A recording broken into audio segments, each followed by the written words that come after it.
video. Hey, Darcy. Hey, Marcel. How good is $16 a gram pot? It's not. It's not what I expected. Is it worth Did you expect something good for $16? Well, I expected. I'm going, baby. Yeah. The hell is that? I expected his quality of grow, and then I got to remember he can't do things the same way as he used to do them at home. So It should be up on Facebook now, Marcel. I'm looking. It was So okay. far- How about that, Marcel? oh no, it was good. Don't get me wrong. It was slightly better than what's out there, but it's not worth $16. No. We don't know what ours tastes like or anything yet either. Well, on Tuesday. All right, guys. Yeah. I'm starting her up here. I think I am. All right. Did you find it, Marcel? Yep. All right, good. As Daylin can tell, we're professionals here. It's good a show as I've ever been on. Always the politicians. There. I started the watch party. Always has the right answer. So what are you doing? Nothing? Oh, yeah. I've already started it. Lifestyle radio website. Sounds like a cool website. Yeah, it's alright. Oh, wait, I might have it. You might have it. You're listening to Lifestyle Radio. The opinions expressed during this show are those of the individual participants and do not necessarily reflect the opinions of their associated organizations or Lifestyle Radio. You like music, you like weed, well, we gonna be good friends indeed. This is how much I like more than smoking trees. They'll make you dance the do-si-do and teach you how the chiva grows. Smoke a bowl on the 420 radio show. On Lifestyle Radio.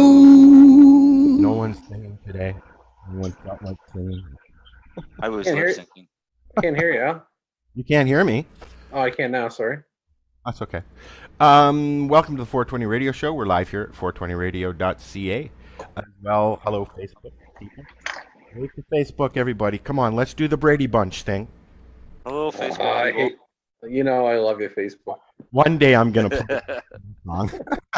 I want to welcome Senator Leach to the show. Hi, Daylin. How are you? Hey, Al, good to be with you. It's been a while. I invited the senator on the show because a few years ago we had him on the show, and since then he's been quite active in the cannabis with helping medical cannabis get into Pennsylvania, right?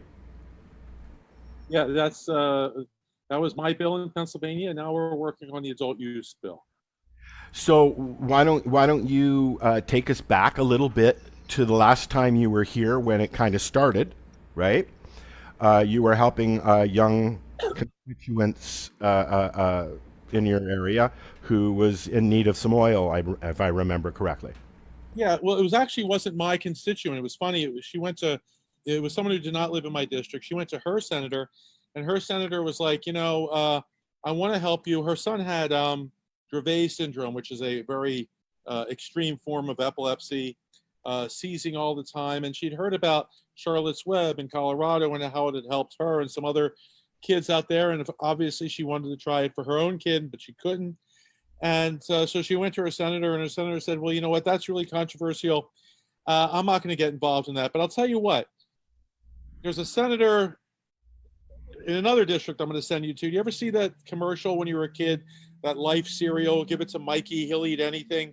It was sort of like that. It was sort of like, Daylin will do anything. So he sent her to me.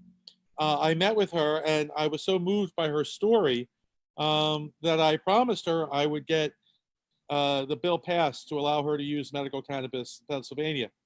And then we left the meeting, and I was like, okay, genius, how are you going to get this done? Because I was, I'm a Democrat in a Republican-controlled legislature. We do not, Pennsylvania typically does not lead the way on social change. And so it was a daunting task, but through a series of events involving persistence, involving a lot of luck, and involving some fortuitous coincidences, we were able to get this passed, and we're really proud of the bill we passed. We're proud of how it's rolled out.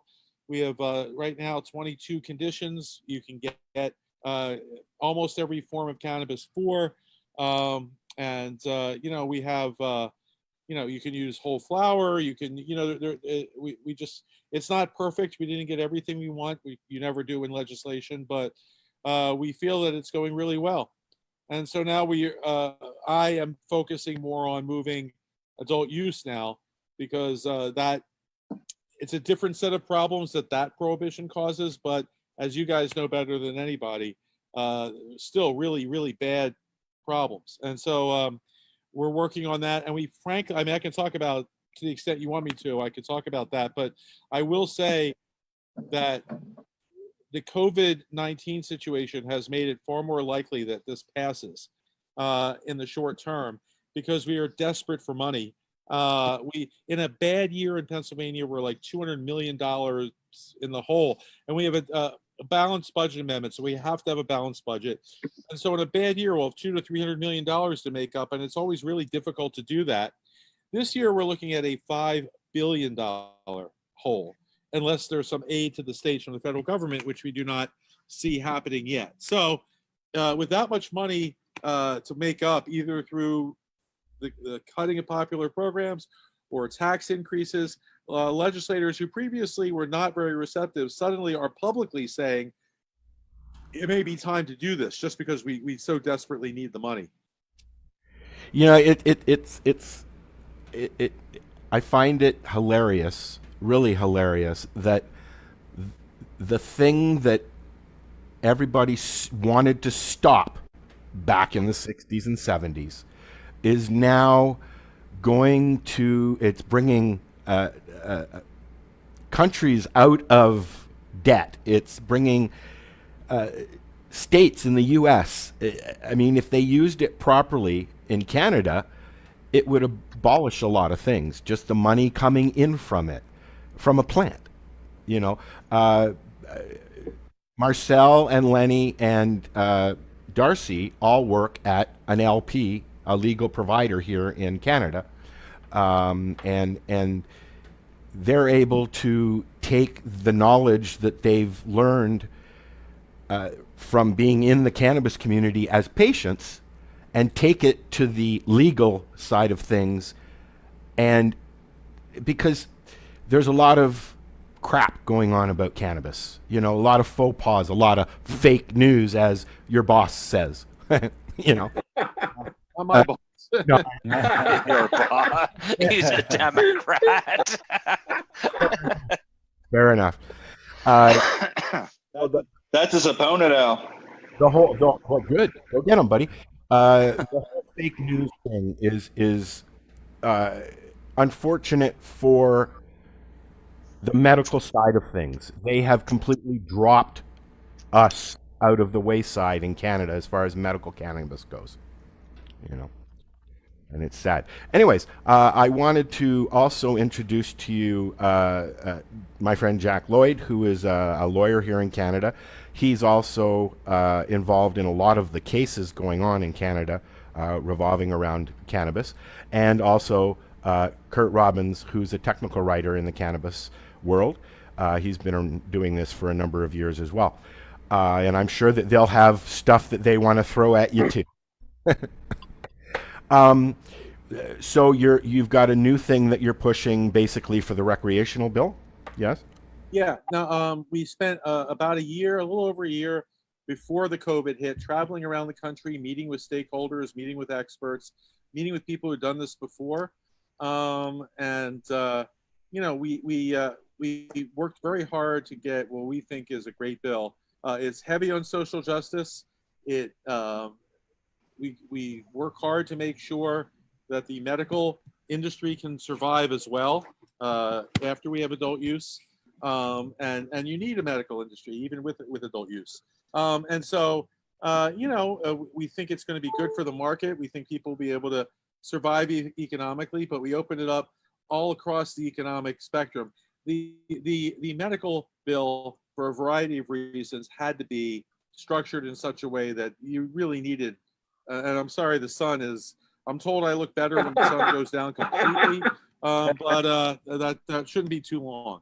But anyway, the medical bill was structured in such a way that you had to have some resources in order to get involved as a license holder or as a dispenser. But we wanted the adult use to be much more democratic with a small d, much more economically available to people all along the economic spectrum. So we worked hard to do that. Now, again, when we're at the point of actually passing a bill, this is how all legislatures work. There'll be a room that people go into and argue things out, and there'll be compromises made, and you never get 100% of what you want, or you'll get 0%. So, we may not get everything, but we wrote the bill that we would want if we could get everything. And we think it would be, if this bill passed, we tried to learn from some of the mistakes other states have made. We're still doing it. We have a completed bill, but it's still in some ways a work in progress. Whenever we hear a better idea, we incorporate it, because up until the day it's passed through the legislature and signed by the governor, it'll change. But we're very excited about it. And hopefully we'll be able to make some progress in the fall. Jack? Oh, Jack Lloyd here. What a great pleasure to meet you, Daylin. I'm a lawyer as well. So I've been following your great work there in Pennsylvania for some time. And when Al asked if I would like to come on the show, I said, oh, that would be super cool. So thank you very much for hanging out and letting me ask you nerdy questions. In Canada, the history of cannabis legalization, particularly for medical cannabis patients, occurred through judicial change. So court cases that found prohibitions on access to medical cannabis to be unconstitutional. Do you have any thoughts on how that works in Pennsylvania and in the United States generally? Because I just, as a lawyer, I generally see the change coming legislatively rather than judicially. Do you have any thoughts on why that is? Yeah, well, a couple of things. I mean, first of all, a lot of the change has come through neither of those avenues. It's come through referendums. However, Pennsylvania does not have a referendum provision. You can't put substantive questions on the ballot in a binding way to change the law like you can in California and New Jersey, where they're having a referendum this November on legalization. So we can't do that. So with us, it either has to go through the legislature or through the judiciary theoretically. There are some arguments. I think the arguments are stronger on the medical side in terms of, saying it's a denial of due process and it's a denial of a number of other substantive rights to deny people medicine that will make them better, essentially to make them sick. It's probably a little bit weaker of an argument on the recreational side. However, as compelling as the argument, as I may find that argument, so far the courts have not found that argument particularly compelling. I mean, a lot of courts are of the mind that, look, I mean, even if they agree with us, and I've spoken to judges, I mean, even if they agree with us, they would rather the legislature do it. It just looks better optically, and also because keep in mind, let's say the court said it's prohibition is unconstitutional. As you know, the big question is what's next. There has to be, there's a lot of statutory language, and then that leads to the promulgation of even more regulatory language. In other words, when we were drafting our bill, there are hundreds of questions that were unanswered. We had to answer them. If a court decision does this, it doesn't really answer any of those questions. So you're still going to need someone to flesh that out. If a court said tomorrow, cannabis is legal, well, okay, who can get licenses? what are the security, what are the health, what are the testing requirements, what are the reporting requirements, what is this, what is that, and so it's just very messy for a court to do that, because you're still going to need legislation, but it makes it harder to pass in some ways. So I think the courts, by and large, are letting us at least take the first crack at it. And then if we draft something that has some problems, they can clean it up much more easily than they can create something sort of out of whole cloth, if that makes sense. That absolutely makes sense. Super fascinating. Can you speak to, I know you're a lawyer as well as a politician. Can you speak to any unique elements in Pennsylvania? I believe Pennsylvania is technically a commonwealth. Like from a constitutional perspective and from a legislative perspective, is there anything unique about Pennsylvania as far as passing this law? No, there are 4 commonwealths in America. As we listen to your viewers click off one by one. Sorry. This is why I didn't have a prom date. No, substantively speaking, that's not going to be a major impediment. There are some very technical differences, but broadly speaking, either we go around those or the courts tend to ignore them. So right now, it's a question of just getting a bill to the floor. Now, as you know, legislatures are interesting bodies. People in the general public often don't understand legislatures because they're very strange. They think that there are 50 in Pennsylvania. They think there are 50 senators and there's 203 representatives. That's not true. There are 2 teams, okay? The minority and the majority. And the team that has the majority controls dictatorially what happens in that body, what bills come to the floor, what bills run in committee, what they say. And when they run, I mean, every year in Pennsylvania, there's about 4,000 pieces of legislation introduced, about 200 get a vote. So that's 5%. Most bills just lie in quiet repose and die at the end of session. And so the reason I'm telling you all that is to say that, right now, I'm a Democrat. We have a Democratic governor, but we have a Republican House and Senate. And so in order to get anything on the ballot, I mean, on the floor to vote, the Republicans have to agree to run it. And that is that's why you have to negotiate, because they have different priorities than we do. But you can often get people to agree to different things to the same bill for different reasons, completely antithetical reasons, and that's okay as long as they vote yes. I don't care why they vote yes. So we have to appeal to them with things like, this is going to make a lot of money for people. This is going to bring in tax dollars that you won't have to. You can cut taxes then, or whatever. It's not based on, well, we got too many people in prison, and this is immoral to charge people criminally for possessing a plant, and all of that. That you get a different group of people that way. So it is, people have to understand, it's not just a question of, I go up there, I say, this is my idea, everyone claps, we pass it, we go home. It's a very, very difficult, circuitous stance where you have to really come to some sort of terms with people who don't agree with you on very much. And so that's why it's very difficult to get these things done. If you give me a super majority of Democrats, that's a different conversation, but that's not the reality here in Pennsylvania. I know it is in California, God bless them, but that's not the reality here, unfortunately. And thank you so much.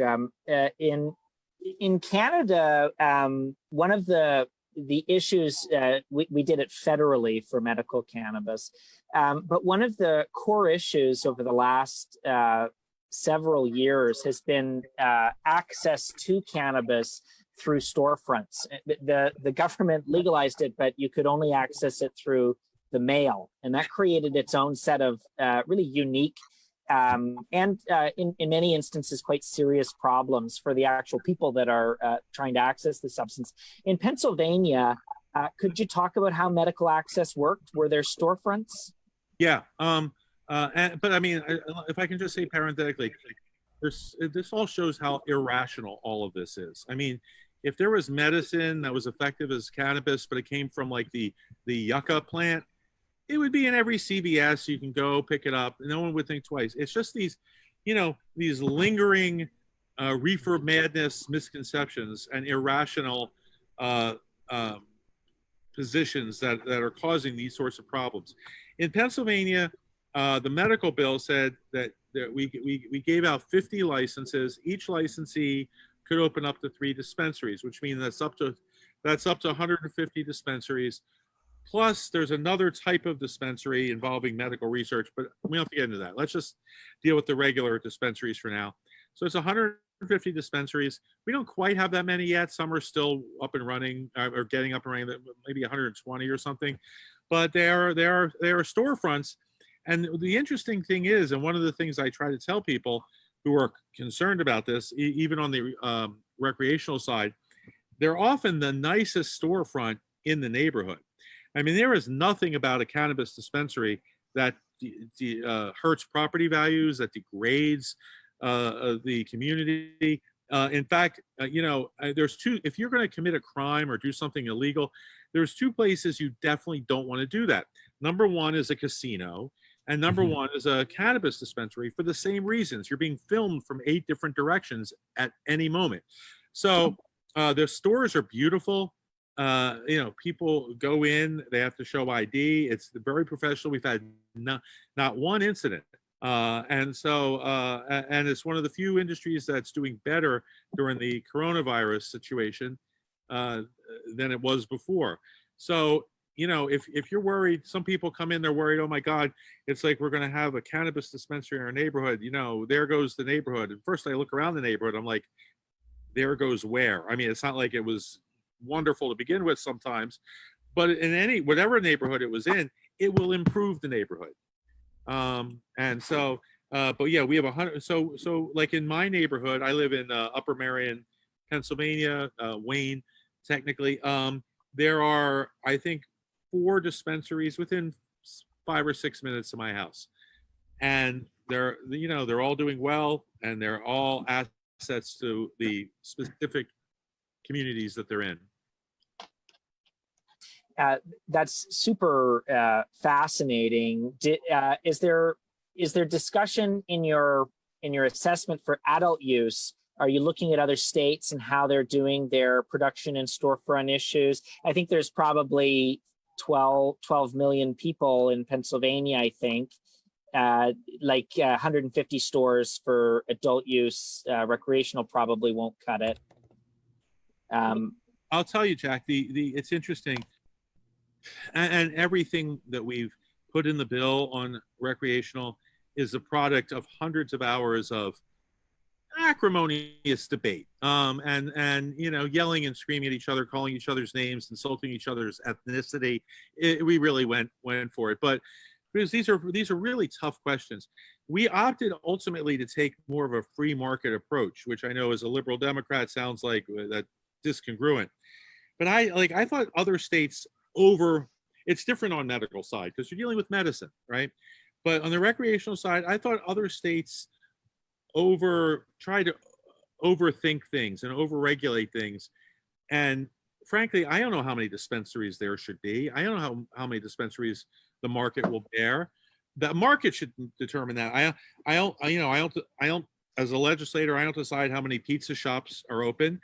As many open as want to, and the ones that make good pizza do well, and the ones that don't go out of business. And that's like how it works in America. And I'm fine with that. So unlike medical, we have, there are background checks you have to go through. There are, you have to prove that you know what you're doing type of thing, and you have to prove that you're not corrupt.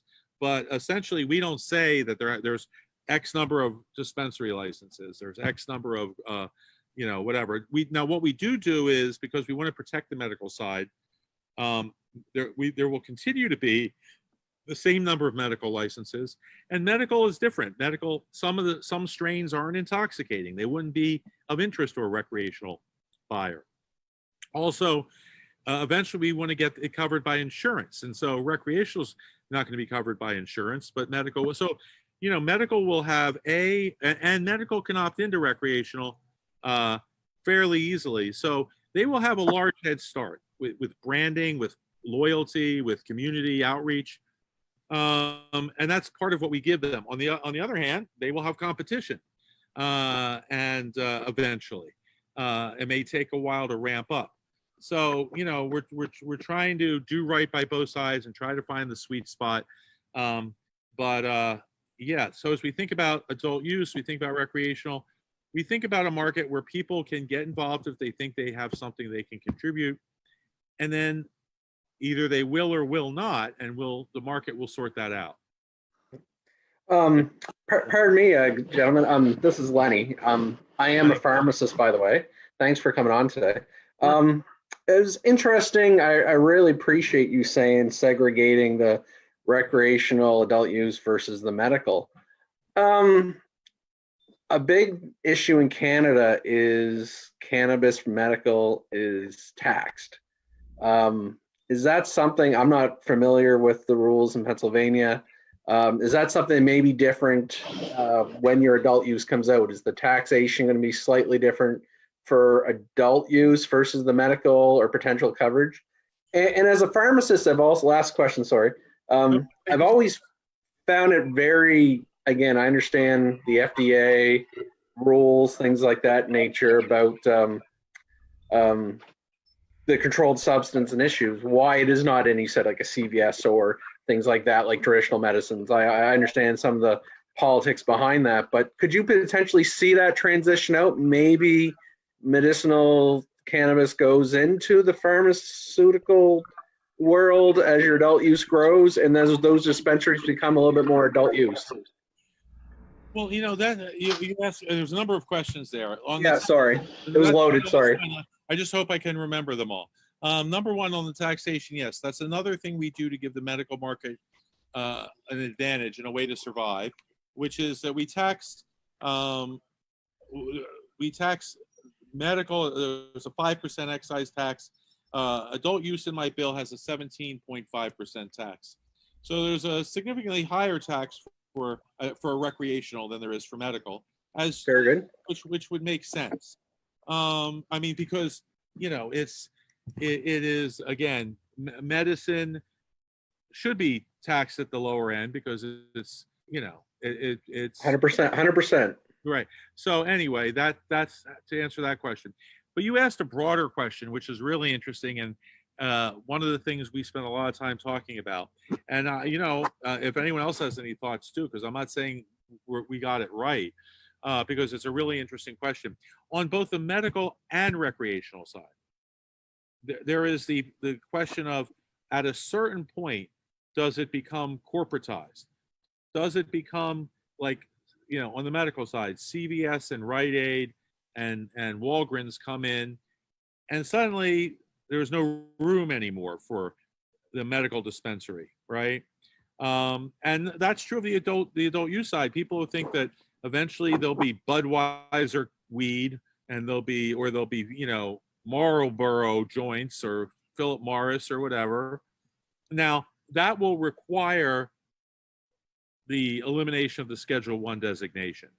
I also think that will require the elimination of things like 280E, which make it very difficult to be profitable. But if there's a lot of money may be made by pharmaceutical industries, for example, I think you will see things like 280E go away because they have a very good lobbying efforts.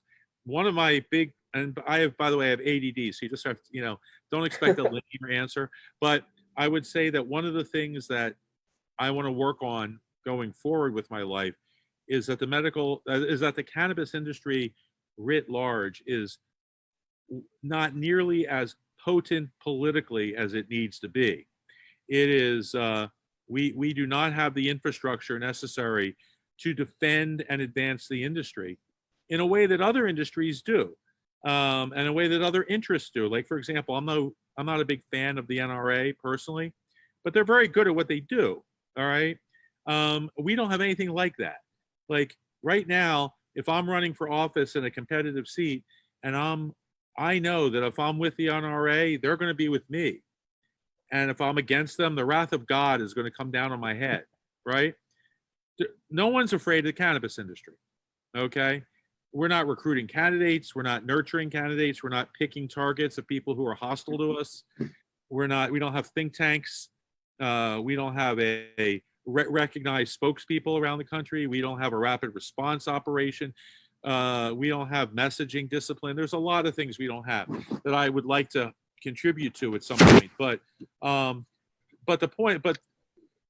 coming back to your question, the reason I bring that up is because the groups that do have those operations are, for example, the pharmaceutical industry and the alcohol industry and the tobacco industry, all of whom are sort of lurking predatorily, waiting for cannabis to be legally respectable. They don't care about actual respectable, but they care about legally respectable. And so how do we make it so that the entire industry doesn't become Budweiser? Now, my philosophy is, let's talk about recreational for a while. I think there's room for Budweiser, but I like the model that we've seen in beer where there's Budweiser, but there's also hundreds of craft beers, right? And there's a lot of local brewing and selling going on. And then some companies break through and become, very, very, very profitable on a large scale. And so I want to the extent that I can in Pennsylvania, I would like to steer the structure we're creating for the industry towards one that allows both large and small players. All right. Because you're never going to be able to keep out large players. They have too much money. That's one of the things money buys you. It buys you access. But we don't want them crowding out the market. So there's no choice and there's no opportunity for people who, and of course they will be pushing changes in legislation and regulation that benefit them and hurt the small people. So we have to fight for that. Now on the medical side, if let's say we got rid of Schedule 1 tomorrow, and let's say insurance started covering medical cannabis, which it should, I think you then start seeing Rite Aid and Walgreens try to get in. And then what happens to, in Pennsylvania, Alera or Keystone or, any of the dispensaries. And so that's a real question. And I don't know the answer to that question, but I want to do everything I can to at least give the smaller guys, by the way, who are not so small, but I mean, they can't compete with Walgreens. I want to give them a fighting chance. And so I'm always looking for ideas as to how to make that happen. Wow. Excellent answer, sir. And any chance you got dual citizenship? Because I'd love you to come to Canada. I love Canada. I took my wife for our anniversary to Montreal. And, excellent answers. Well, thank you. So, anybody else have any questions for Daylin? I would love to ask one more, sort of inspired by your response. You mentioned at the beginning that you were making efforts to have social justice involved in sort of your during your stakeholder meetings and during the preparation of the legislation. Are you taking any steps to try to have individuals with records for cannabis to be able to and allowed to participate in the industry? You mentioned they should show that they have experience. So certainly if they have experience, sometimes they've been exposed to the criminal justice system. Yeah, no, that's a great question. And yes, social justice, just for me philosophically, but putting aside what a saint I am, we're just not going to get a bill passed if we don't have social justice. You not only have to get Republicans to agree to run it, you have to get like the Black Caucus to support it. You have to get others. So social justice, for lots of reasons, has to be part of this. And so what we did, among other things, is we said that any cannabis-related offense would be automatically expunged, and the burden would be on the local district attorneys to go back through their records and make motions to expunge all of these. And so once they're expunged, because keep in mind, Pennsylvania, once you're convicted of a crime, you have to check a box whenever you apply for a job. You have, there are certain professions you can't work in at all, like school teacher or nurse or whatever. So it's really consequential. And so we're going to expunge, which means it never happened, anything that would be legal under the bill. There are theoretically some cannabis crimes that would still be illegal, but they're not, the vast majority, that would not be the case. Now, if you're convicted of fraud or other things that might make you a bad bet, that's a different story. But it's expungement. It's anyone who's in prison solely for a cannabis-related offense would be immediately released within 60 days. I mean, it is, if you're in jail for robbing a bank and possessing marijuana, you still got to serve the bank robbing stuff. Okay. But so, and any marijuana offense would not be an impediment to obtaining a state license in the cannabis industry or to working in the cannabis industry in any capacity. It's not, to me, morally defensible to say, this is no longer illegal, but we're going to continue to punish you for it. That's just that, no. And so we've done that. Other social justice components include, we did a lot with micro licensing. We did a lot with changing the requirements.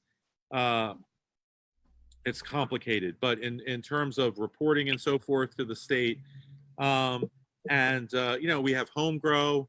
You can get a delivery license. You can participate in the industry that way. We're opening up cannabis lounges, so you can open up a cannabis lounge or work at a cannabis lounge. And the micro licenses are interesting because they will give people an opportunity with almost no investment, because we give free training. You have to take a course, like you get certified. It's like a 4-hour, 6-hour course, but you have to take the course, but it's free. And then you can get a micro license to grow a smaller amount, and you can only sell it to the grid, because you're not going to have the wherewithal, most of these people, to do the sort of testing and other things that you would need to get to an ultimate consumer in a way that's safe. But I've seen this work. I was at Harborside in California when people would bring in bags of weed and they would get a receipt for it, and they would say, all right, we're going to test it, or whatever we're going to do, we'll let you know we're interested. If you're good at it, people will buy it from you. If you're not good at it, they won't. My guess is most people won't be. I think people underestimate how difficult it is to grow something that's really good and marketable. But that's fine. That's like any industry. 80% of restaurants fail in the first 2 years. So, that happens. But my guess is that people who are very good at what they do will sell it to the grid, and then eventually be bought, be hired. Like if there's some guy who's growing great stuff, and I have a dispensary or I have a grow facility, at a certain point I'm gonna be like, dude, why don't you come work for me? And I'll pay you a lot of money, and you can grow a whole lot of this stuff, and we can both, and so I think you'll see a lot of that. And so and that's how capitalism works, and so but we've tried very hard to do a lot of social justice components to the bill, including reporting on things like minority participation and things like that. So hopefully, we were the first bill, I'm proud to say, the first medical bill that became law that had a silo. It was a competitive process to get points, to get licenses, and there was different silos, your security, your whatever, and one of them was your diversity. And so you had to explain the diversity. And I was frankly worried that we were going to be challenged in court because the current Supreme Court is not big on that sort of thing. But we weren't, and it's worked out great. And we have a fairly diverse. There was some sort of like, all right, we're going to hire a black guy, or we're going to hire a lesbian, and we're going to give them a title, and but they're not really going to be part of it. They're going to be window dressing. There was some of that. I can't pretend that didn't happen at all. But I think for the most part, our diversity is legitimate, so we're happy about that. That's fantastic, and is just such evidence of the right way to do as you mentioned, capitalism. But that raises actually a really great question. I know in many states, the statewide legalization prompts a lot of state banks to increase their business because banks that operate in more than one state run into concerns there. Could you speak to the banking concerns faced by the industry in Pennsylvania? Yeah, I can. But first, I just want to say that Leonard has some kind of mask on. Please tell me that someone else sees that. Al made me do it. Just saying, Al made me do it. No, that's fine. I just want to make sure that I was, because if I was going to have to excuse myself. That was Al. I'm a bit of a predator. Banking is one of the major problems with the industry, as you know. There's the Banking Security Act. There's a bunch of acts, federal laws that make it very difficult for banks, at least in their perception, to do cannabis work. And that has led to a lot of bad things, all cash. The first time I went to Colorado after they became the first state to legalize recreationally, the first dispensary I went into, the first thing I saw was two dudes with semi-automatic weapons. I'm like, this isn't very inviting, you know? But the reason they showed me is in the back, there were duffel bags with hundreds of thousands of dollars in cash, which is a real target, you know? And I'm like, this is not good. I mean, first of all, I'm guessing in a purely cash business like that, the state's not getting 100% of the taxes it's owed, and it puts people at risk, and it's just bad for a lot of reasons. I've had a lot of people meet with me who have said that they have solved the banking problem. In fact, I met with one by phone just 2 days ago, and I'm going to look into it. I'm not a banking expert. I've learned a bit about it, but it is really difficult. Some banks will do some services, like they'll give you a debit card, but not a credit card. Other banks charge an enormous premium, which is an industry that's already being pressed financially by things like 280E. So there are a lot of problems with the banking thing. In Pennsylvania, there are some credit unions, some savings and loans that are doing things and so far getting away with it. There are some banks, Wells Fargo, for example, has closed accounts of people completely who were not even, they were tangentially involved in the cannabis industry, but they didn't even touch the plant. They weren't growers. They weren't dispensers. They made like filters for extraction, machines or something, and they closed their accounts, and it's like, Jesus, So this is a problem we need to solve. As you know, there's the SAFE Act is pending in Congress, and that would help. So, but banking is a huge problem right now. We need, in order for I don't know how many of you went to MJ Biz last year, but I'm told there were 46,000 people there. Right? It was huge. What's that? It was massive. It was massive. I was there. I didn't count the people, but lots of people, and lots of booths of businesses. This is a major industry, and not only that, there are billions of dollars sitting on the sidelines waiting for more predictability and stability. So, we need to solve this problem. This is just irrational. One guy came to me that his bank is going to have a separate room, which was not owned by the bank, and it's like, without thinking through that, okay, so people could drop off money, I guess, but it wasn't the bank accepting the money because that room was owned by someone else in the bank. Like, the fact that we have to jump through these hoops is just stupid. All right, and I'm hoping that we see some movement in federal on the passage of the SAFE Act would really help. So that's my answer. We had the same issue with our banks here in Canada. What happened? What they did is they started closing accounts for the people that were actually in the legal industry, not just the illegal industry, but the legal industry. So a lot of the licensed producers had to go and scramble to find banks and institutions that they could put their money into. seem to have backed off from that. There's still some double standards. But yeah, there is. It's definitely it's screwed up.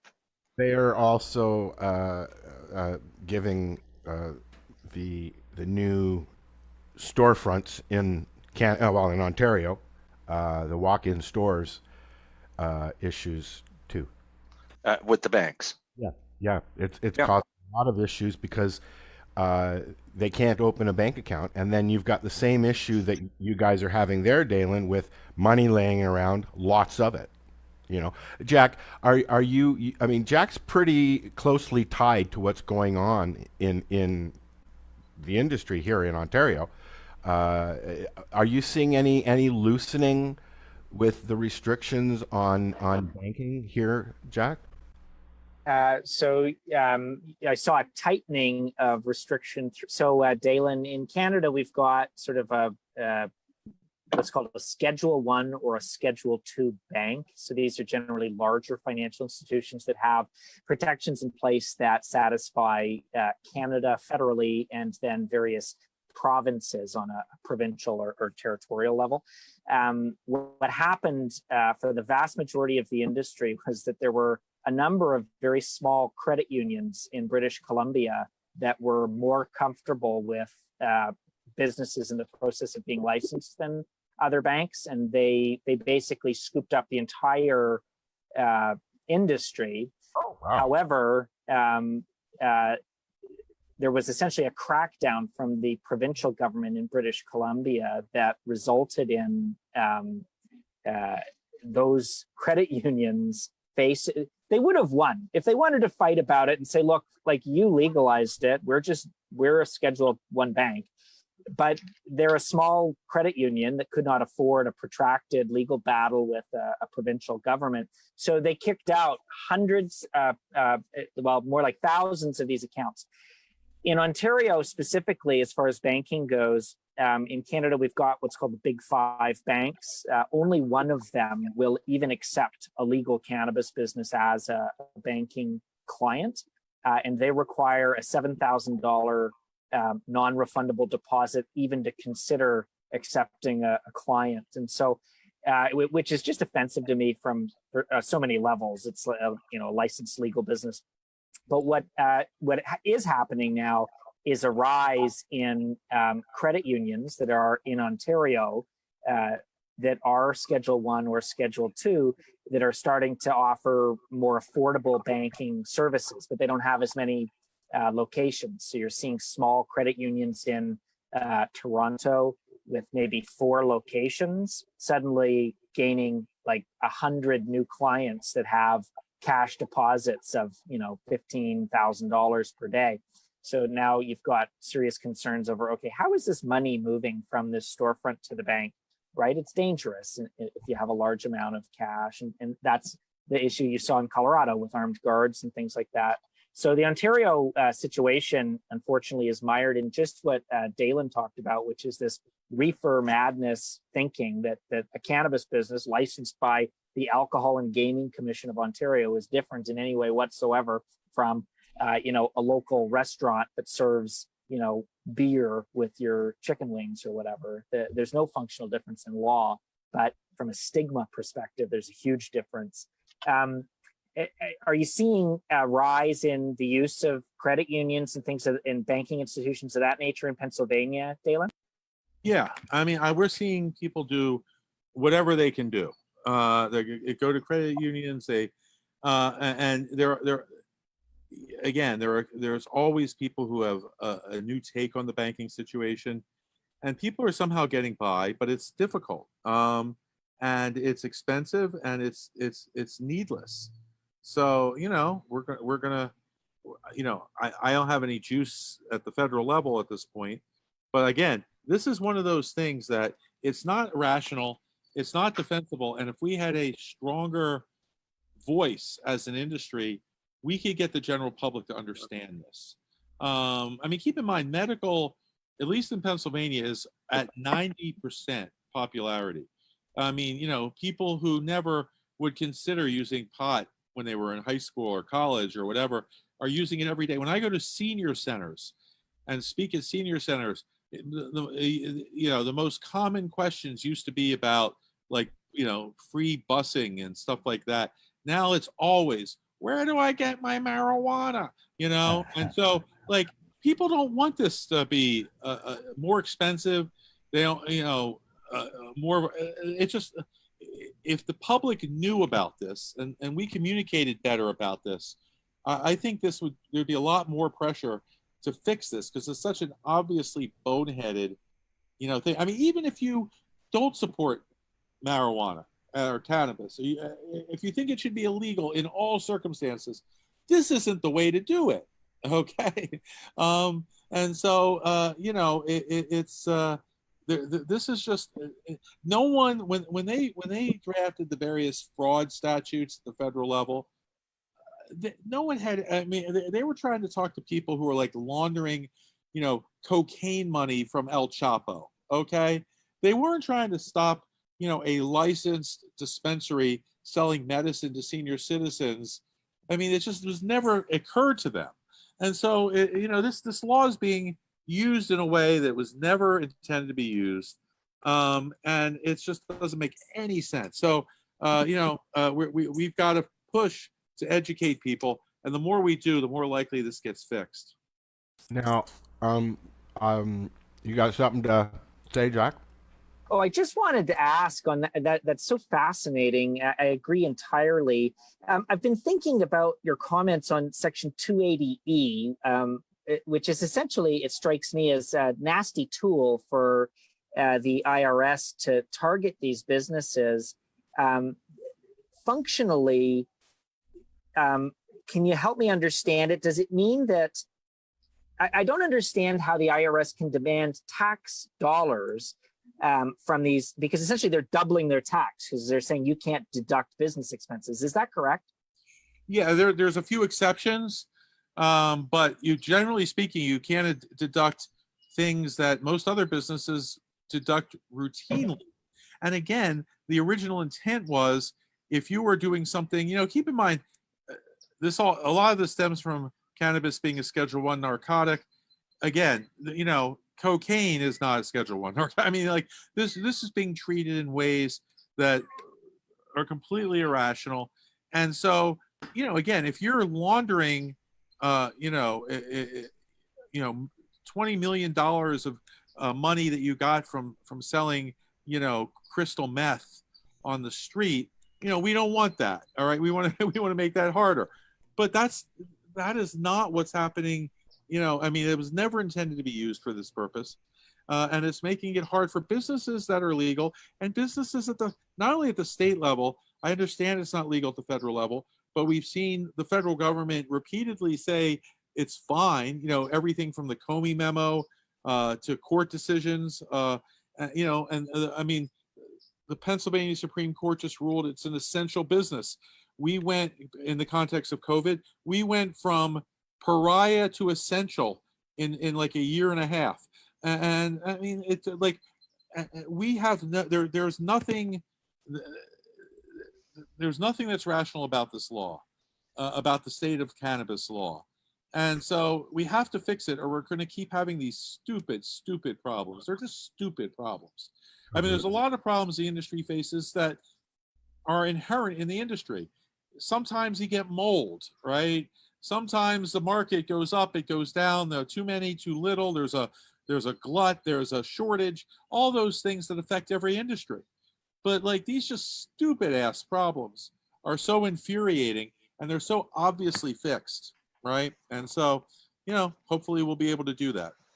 I wanted to give Curt a chance to ask you what he wanted to ask you as well, because I know you have to get going. So, Curt, go ahead. Yeah, Daylin, thanks for coming by. Last year, one of the newspapers in Orange County, California, south of LA, did a multi-month investigative piece, and that actually resulted in threats to the author, unfortunately, from some people in the industry. Anyway, it showed that for every $1 that was spent in the state of California through the legal dispensary system, that about $7 passed hands on the underground market, a 7-to-1 ratio, pretty striking. You had mentioned earlier some of your tax rates and that you're proposing for adult use 17.5%. What was some of the logic behind coming up with that number? Like you say, lots of compromises have to be made, and there's pros and cons to a low rate, pros and cons to a higher rate. That's a great question, Curt. First of all, the thinking of it, like, again, many hours yelling at each other about this. I'm sure. when you read the scholarship, and again, when I say we need a think tank, we need organizations that do the hard research to give credible data to guide people in the industry, much more than we do. We need, like, a Brookings Institute, or right. If you know what ALEC is. I don't know if Canadians know what ALEC is, but it's the American Legislative Exchange Council. It is an organization that researches and develops proposed state legislation for conservative causes. We need like an ALEC of cannabis, right? So we need a lot more infrastructure than we have. But if you read the scholarship that's out there, it says that if you want to, like 20% is sort of a magic number, we were told. Like, in other words, over 20%, you're going to foster the black market tax rate. You're going to foster the black market. Under 20%, you won't. And so we tried to keep it under 20%. The other thing we have to deal with, as I said before, politically, the Republicans control, and what's going to get them moving is the money that we can raise. So we can't have a that's so low that they're not going to be, it's not going to be worth it to them. So that, finding that sweet spot is very difficult. Right. I try to tell people 17.5% should keep us away from exploding the black market. I forget what the rate is in California, but it was, it was higher. It's between 35 and 43%, depending on municipality. Berkeley takes it up to like 43%. Yeah, I mean, wow. at that point, crazy. Look, I am not. Most people don't. There is still a black market for alcohol. I mean, there is still. Right. Watches a show where they still brew it in the bathtub. It's some. They're always running away from the cops. Like, there's still a market for black market whiskey. Who knew? But I'm not going to do that. Like, I'm not going to, it's not worth it to me to hang out with a bunch of guys named Scooter and meet behind a barn. Okay. I'd rather just go to the liquor store inside my Wegmans or, whatever. So, but if it was like triple the price, maybe I'd start thinking about Scooter. And so same thing with cannabis. I'm going to go to a dispensary. All right. Like I'm too old to be like, hiding, going to, underneath bridges and shit. All right. That's like, but, I mean, there is a point at which it just becomes prohibitive. So we want to keep it below that. So we thought 17.5 would get us enough money, but still not make it so it's prohibitive and therefore encourage the black market. There'll always be some black market, but as there is for everything, there's a black market for cigarettes. There's a black market for everything. But we want the black market to be a fringe thing like it is for these other industries. We want the average person who wants some cannabis to say, I'm going to go to, Rise. Up the closest one to me is Rise, right up the street. I'm just going to go there. And so that's the thinking. Now, did we hit that sweet spot? I don't know. We'll see. It's there's no way to know for sure. Does your adult use include the self-production? Home grow. Is that what you're talking about? Yeah, you can grow up to 6 plants, and it's like one of our touchstones when we were drafting the bill, we had a few, like, whenever we were debating something, we had a few core principles that we always tried to remind ourselves of. One of them was no stigma. All right. And so we don't do anything that acknowledges a stigma to cannabis. It's an intoxicant, so you have to treat it like that. But it should be treated very similar to alcohol. In alcohol, you can brew your own beer, you can distill your own whiskey, but you can't sell it because we have no way of guaranteeing safety or anything like that. It's the same thing with cannabis. You can have 6 plants, you can smoke them, you can have friends over to smoke them, but you can't sell it. And so we treat it just like whenever there was something. How do we treat this? What do they do with alcohol? Let's treat it like alcohol. That makes sense. Now, does your medical program allow home growing? No, and in fact, it was in the bill. My bill originally had that. That's one of the compromises. I'll tell you the compromise, a little bit about that. There were a number of Republicans who were like, "Look, I believe this can be helpful to people, but I don't want to grow. I don't want the image of people smoking weed is more than my district can handle, because they still have it tied up in their mind with the hippies and burning your draft card and Jerry Garcia." And I would say, the average pot smoker doesn't look like Jerry Garcia anymore. They look more like Dick Cheney. But it's still like an image that people have in their minds, right? So anyway, they're like, I can't do people growing the plant. And they said, I understand the plant is the best delivery system for certain medical conditions, but I can't vote for people smoking it. So what we did is we didn't put in the bill that whole flower was legal. We put in the bill that there would be a commission that would decide if whole flower should be legal. And that way, and then we stacked the commission. So we knew that they would say yes, and they did. And everyone was fine with that. But it gave people some plausible deniability. Well, I didn't vote for those hippies to be smoking weed, and so that's, so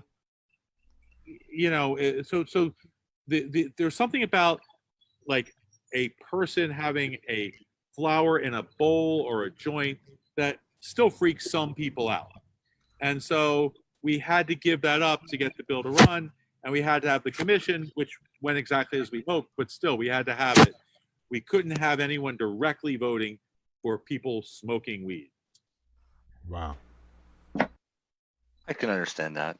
I don't like the fact that they lost the ability to grow their own, because it would be a definite cost savings, plus very therapeutic for them. I agree.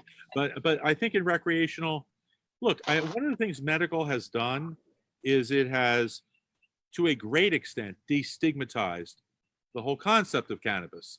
Right. And so I think it'll be a lighter lift to get home grow after 2 or 3 years we've had medical in a recreational bill than it would have been 3 years ago. I mean, This is evolving. And so, you have to play the game and take it sort of in the way that makes sense.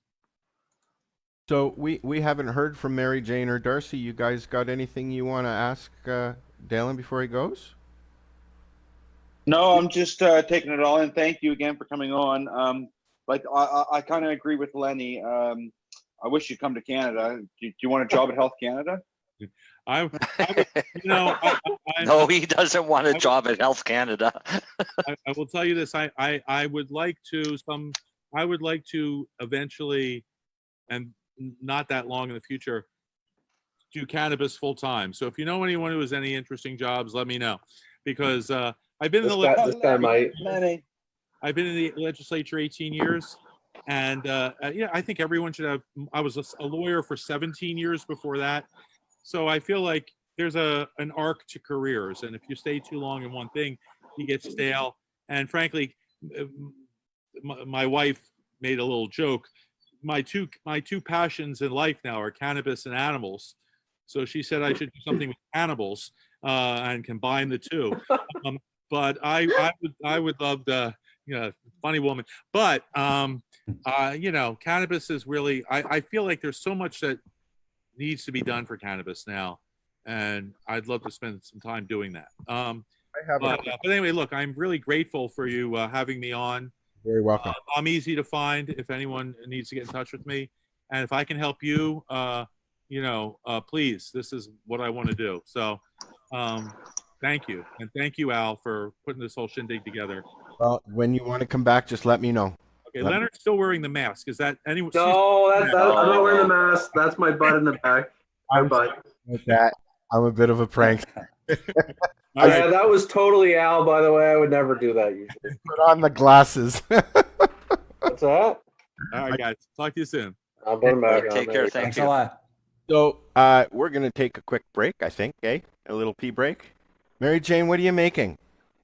I am making jewelry for a friend's wedding. Ooh. Okay, I'll put you on feature when we come back. We can watch Marijane making jewelry, and we're going to talk to Jack and Curt and see what they have to say. We'll be right back. This is the I got a song that I enjoyed. It's Jack Johnson and Friends, Better Together. It was done at the Kakula Festival this year. They did a live at home thing, and we'll be right back. Tug lightly on this bowl of mine. Well, my screen has seen some better 4 minutes to times. pee, guys. I'll be back. But it poked a hole, now my weed falls deep inside. Please tug lightly on this bowl of mine. So what are you doing? Nothing. Why not? Trying to get on the Lifestyle Radio website. Sounds like a cool website. Yeah, it's alright. Oh, you might have it. You're listening to Lifestyle Radio.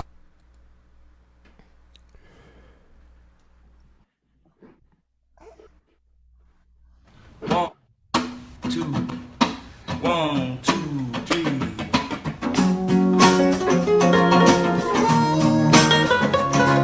See how fast we get flagged by Facebook for this one.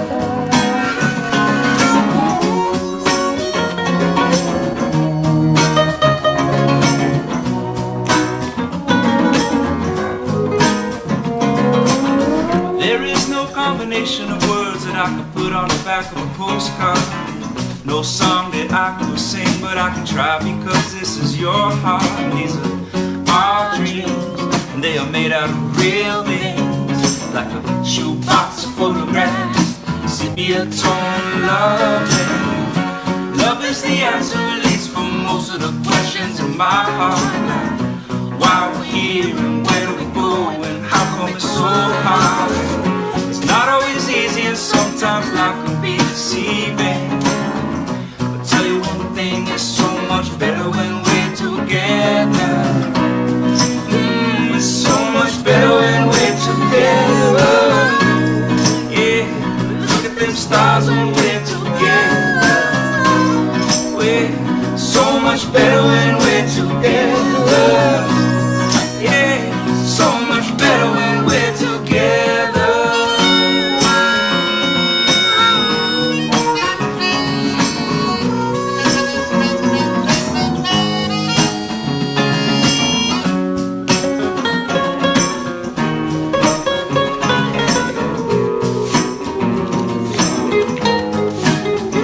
All of these moments just might find their way into my dreams tonight, but I know that they'll be gone when the morning light sings, so brings no things. For tomorrow night you see, they'll be gone too. Too many things I gotta do. But if all of these dreams might find their way into my day-to-day scene, I'd be under the impression I was somewhere in between, with only two, just me and you. Not so many things we gotta do, places we got to be. We sit beneath the mango tree now. Yeah, so much better when we're together. We're somewhere in between together. Yeah, so much better when we're together. Yeah, so much better when we're together.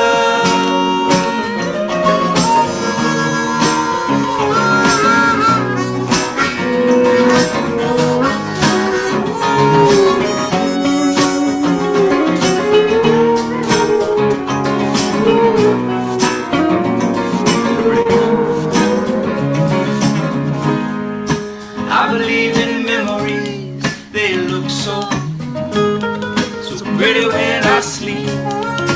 Yeah, now when I wake up, you look so pretty, sleeping next to me. But there's not enough time. You're a good sport, Len. There is no song I could sing, and there is no combination of words I could say, but I will still tell you one thing, we're better together.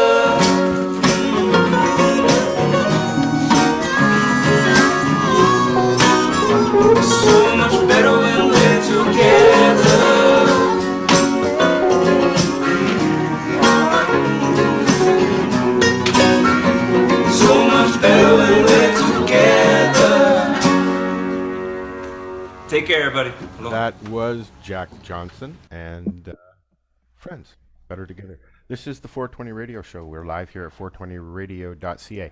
Jack, before I forget, I gotta ask you a question.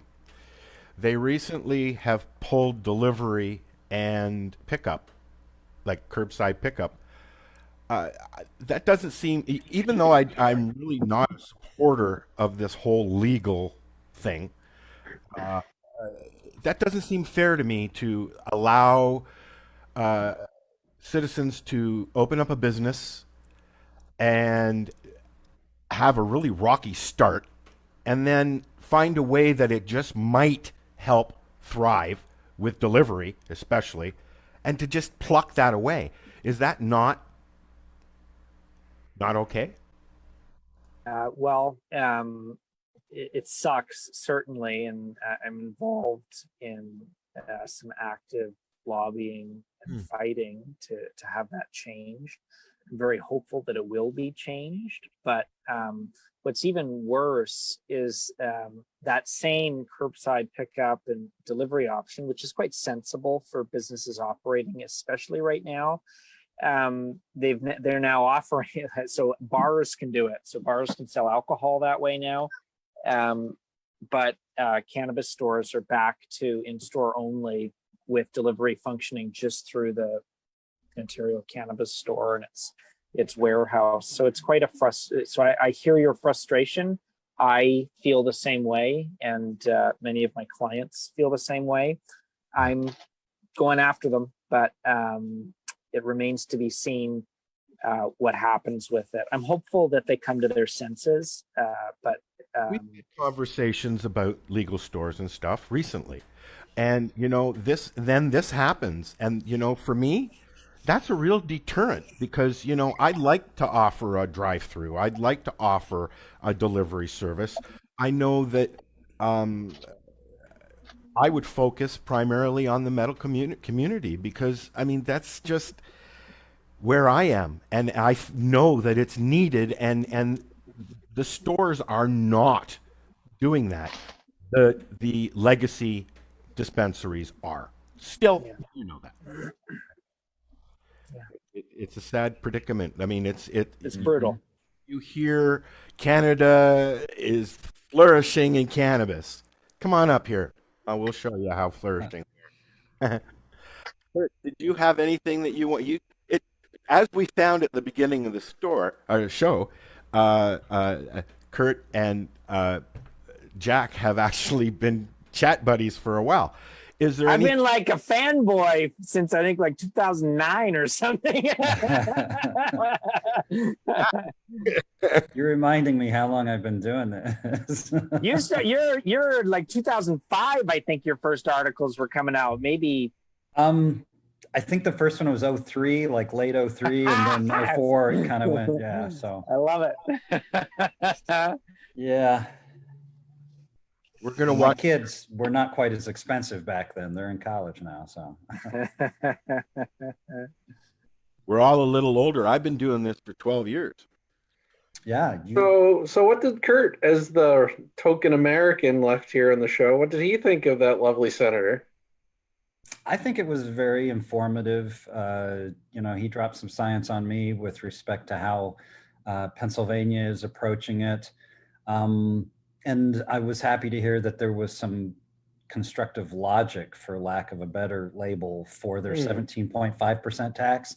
Now, maybe it's just because I'm such an arduous consumer, but I would rather see tax rates in the 8 to 12% range, even though I don't have a lot of really solid think tank data and metrics behind that statement. But now, granted, California at 35 and some jurisdictions being over 40% tax, where you think, okay, on the underground, and the legal markets have to steal the business from the underground. We know that's the way it works, right? Those are established channels on the underground, and the legal markets are necessarily stealing the business. They do create some new business from consumers who would never engage if it's not legal, right? They're just not going to frame themselves as criminals. But gosh, I just wonder if a 17.5% compared to a zero, right? I'm like, okay, I buy $100 worth of cannabis, and on the underground it cost me $100. And through that system, I got to pull another 20 spot American out of my pocket. You know. See, as Canadians, 15% is kind of on par every day. At least East Coast Canadians. I just got $100 ounce in Alderville on the reservation at First Nations. But it's more than 15% because it's the duty. I know. But there's the duty on there first, and then the 15%. So we're getting taxed on the tax. Yeah. But what's your total tax rate? It depends on province, right? Yeah, 100%. Yeah. But Lennie, to throw a question to you, do you think that the 5% tax would be acceptable in Canada for medical? I think, well, again, don't forget, I don't know U.S. data. Like, I don't know if there's tax on a prescription in the U.S. Canada is very anti-medicine tax anything. 5% is pretty minuscule. So if it was some, like, that's pretty tiny surcharge. I could live with that. I did like it was very distinct from the adult use. So is that the new term? I'm not allowed to call it rec anymore. It's adult use. Yeah, adult use is the new term. All right, I'll fucking stop calling it rec. Yeah. Anyway, but I like he's trying to give some sort of action to maintain medical. I like that. Yeah. It's, again, is he perfect? No, but I think he would admit that. So he was a good fellow. I liked him. Yeah. But again, I don't know how medications are taxed or used in the U.S. I don't know if they are tax exempt. I'll go find out. What did you think of him, Curt? I mean, you're in the States and not in the same state, but you know. Well, I grew up and lived a large part of my adult life in Ohio, adjacent west of Pennsylvania. My daughter is in college in Pennsylvania, so I do feel kind of an attachment to the state, and like I got a pound of flesh in the game, so to speak. I thought he was quite reasonable. I'm not going to applaud his or criticize his political party. I try to, stay with the science and stay away from that. But I like that when we asked him hard questions, he had reasonable logic and sometimes even metrics and data behind that, right? I know politics is politics, but when we make, right now in the States, let's not even get into this, but we have certain people in Washington, D.C. basically saying science doesn't frickin' matter. As a technical writer, that disturbs me. Wow. So he brought science to the table. He's a good guy. Prescriptions aren't taxed in the U.S. Okay, there you go. Yeah. As I said, you know what? You got to start somewhere. I don't know why the governments don't try to treat themselves as a little bit more corporate. So if I came out with a product, say $55.98 for a product, where did I pull up that number, guys? Yeah. And it was a little too, and it was a little too high. I would probably bring my price down. I just caught that, Lennie. I know. I would bring that price down. So I don't know why the governments, like, I would have started out probably a 5 or 10% tax. See, like Curt said, like, the black market is who you're trying to take from. So you got to be competitive. I would rather sell a whole lot of cannabis at a low rate and get all that tax dollars and then reevaluate it yearly. It's like, you know what? I think I can throw it up a couple more percent. Almost like they did with cigarettes years ago. Right, yeah. Right. But it just seems like they want to come out with a fucking massive shotgun tax, and you're still leaving 75-80% of the business on the table. So I just don't really get the logic. Yeah. Well, like see, in California. At $55.98, on the black market. I shouldn't have opened that can of worms. Sorry. Right, but on the black market, that $55.98 is actually $20. Yes, exactly. And I get it's got to be a little higher than the black market, even a bootlegger of cigarettes or alcohol. Obviously, it's cheaper. But there's a balance, and I think it was the senator that kind of said there is something for safety and convenience. You're not going to get a 60-year-old. Like, I never got pot under a bridge, but I know what he was getting at.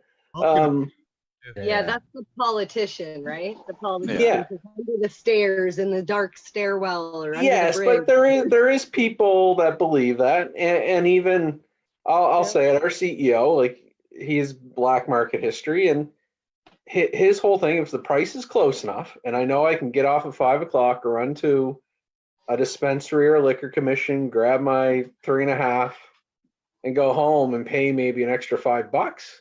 That's a lot easier than me calling my guy. What time can I come over? Right. You know what I mean? So yeah, like I said, Leonard, yesterday I was at the reservation. I was in Alderville, and we went in, and a lot of, well, you know this, Marijane, because you're up in that area. There's the Green Mile. They call it the Green Mile. Have you been up there, Jack? Scramble for the phone. Sorry, I've had files up there, so I'm very I of the Green Mile. I can't. I know. I am a firm believer that I should be able to walk into a store, touch it, smell it, look at it, say, ask questions and stuff like that, and walk out and go home. I mean, and that's what you can do on the reservation here in Ontario. Yeah. Now, how legal is that for me to do that, Jack? I don't want to hear the answer, but So, well, there's my position is that the legality of it is far grayer than government would have people believe.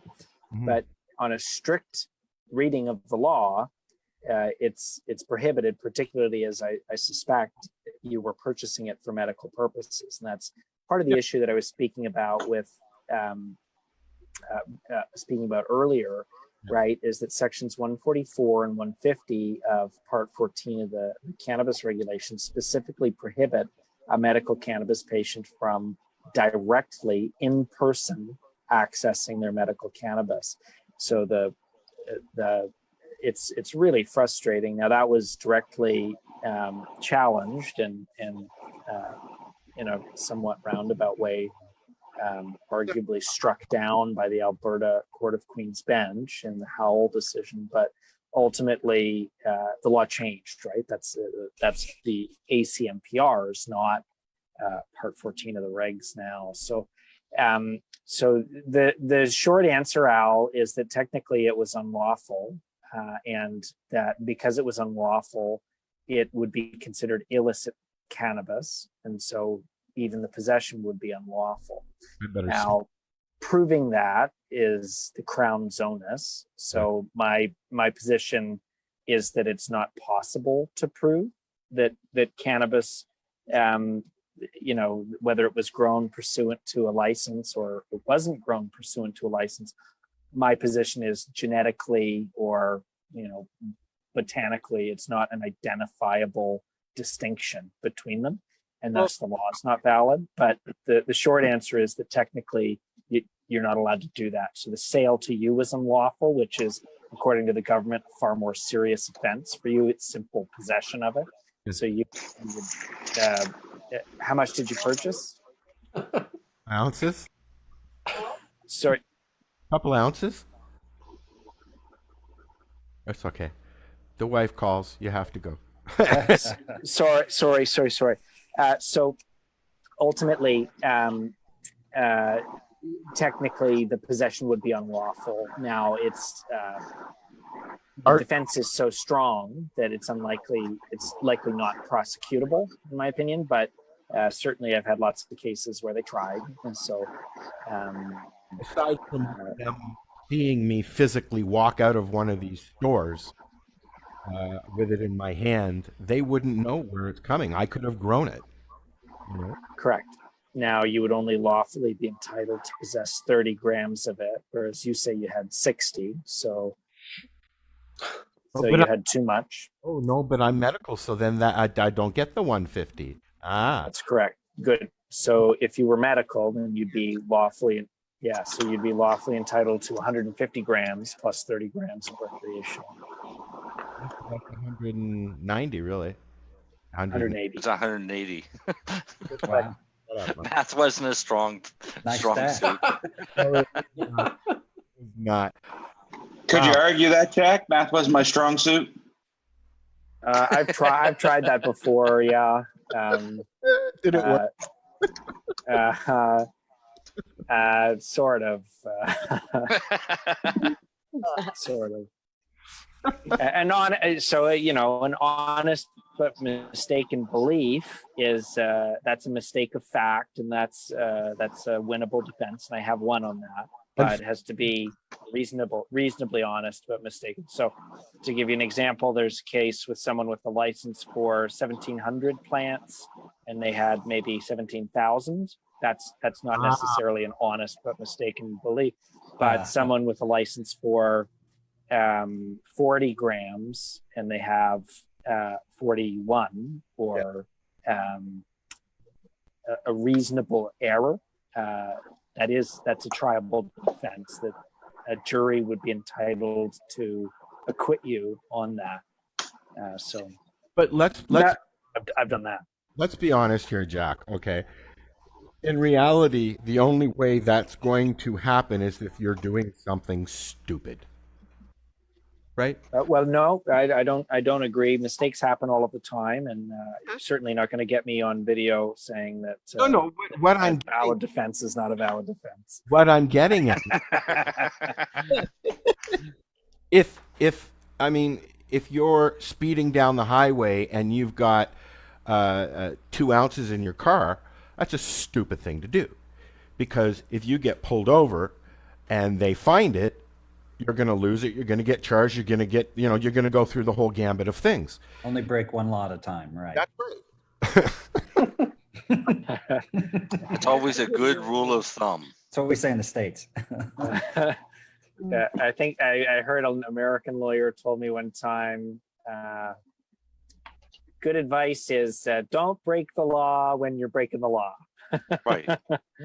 But ultimately, certainly if you have cannabis in your vehicle in Canada, regardless of province, and some provinces are worse than others based on the provincial regs, it has to live in your trunk. It should not be readily available.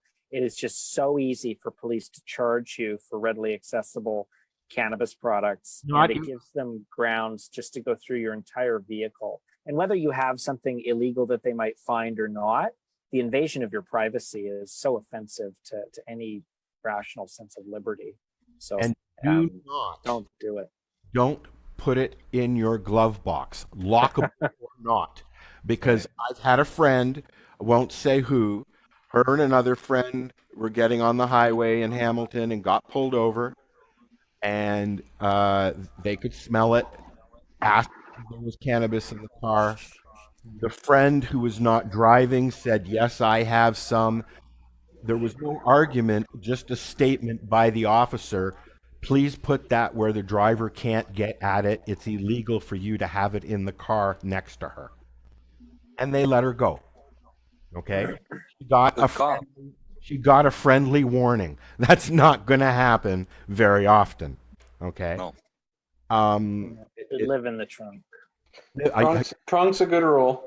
Trunk's a good rule, but trunk's a good rule especially for us, because when we come out of work, we smell like pot. I fucking always stink of weed.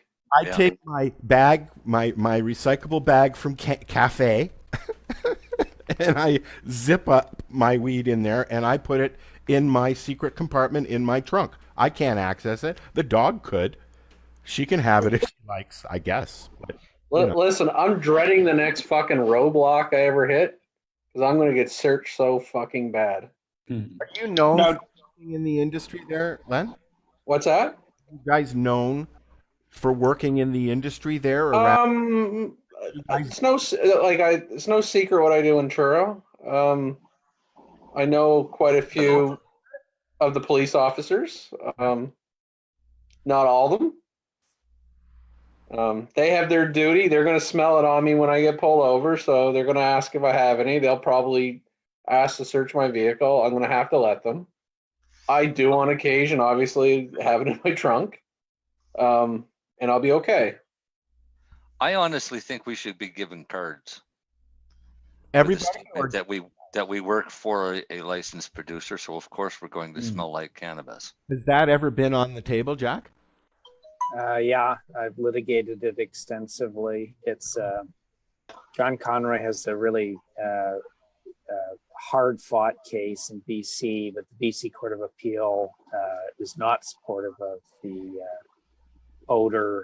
So odor is a justification for entry to a vehicle. It shouldn't be, and that I'm actively trying to beat that because I don't consider it specifically for. I should get an affidavit from Leonard and Marcel on that issue, saying we work at a legal LP and our workplace smells like cannabis because that's what we do for a living, and that I'm neither impaired nor am I in possession of it, but my vehicle reeks of cannabis because I'm inside of it. And I've had that file. Now, the problem is that my client then had a huge amount of cannabis in his vehicle. So but at the same time, the police officer didn't know that. How strict are they down where you are, Curt? Not, but it's like we're saying here, wrong place, wrong time. I don't think it matters which of the 50 states you're in. If you get pulled over for some other infraction, failure to use signal or speeding, whatever, and your car just reeks, you just smoked a joint or you got a pound in the back seat or whatever. You might get the shakedown and it might not be a pretty outcome, even in legal states here. Yeah, well, it come on now. Does anybody know the worldwide percentage of people who are actually, medical or not, using cannabis? Is there any stats like that? I've seen some numbers, but I always ask myself, how do you know? Such a rough estimate. Now we have some intelligent ways of estimating things statistically and, gathering data like in research, but boy, that's got to be a really fuzzy number. Wouldn't it? I'm asking Google. Yeah, Marcel likes to Google. Do you know of anything like that, Jack? Jack's not muted. Well, I think your data is always going to be lower than what the reality is. Like I know some cannabis users that still do it in the closet. It's fucking illegal. Yeah, I would totally agree. Totally. Like it's weird. Even in legal states, Nevada's fully legal, and there are people here who just will not admit it. But sometimes that makes sense if your neighbors are really conservative or evangelical or otherwise culturally opposed. Yeah, you don't want to stir the pot. So you're like, I'm just going to kind of keep that on the DL. So, I love where I live. Okay. My building always smells like weed or something. Okay. And there's 60 units and there's probably 20 of us in the building. So, and recently, some people have moved out, and funny enough, 3 of them had grow ops in another room. So, I see it on the balconies when I'm outside. And this is just one building in Toronto. Nice. Jack, are you getting an influx of tenants being kicked out or being threatened because of cannabis now? Even though there's a lot of people dealing with odor issues in condominiums, and there are some powers held by condominium corporations that are problematic for medical cannabis patients. So I do get my share of those files, and it's often a fairly delicate path towards making sure they don't lose their housing, which is always a really serious concern. So yeah, odor as an issue is one that's going to be sort of, it's been kind of an issue that I've been fighting around on a number of cases. So, yeah. I have numbers. Yep. He has numbers. Oh, wait. 1 sec. I got.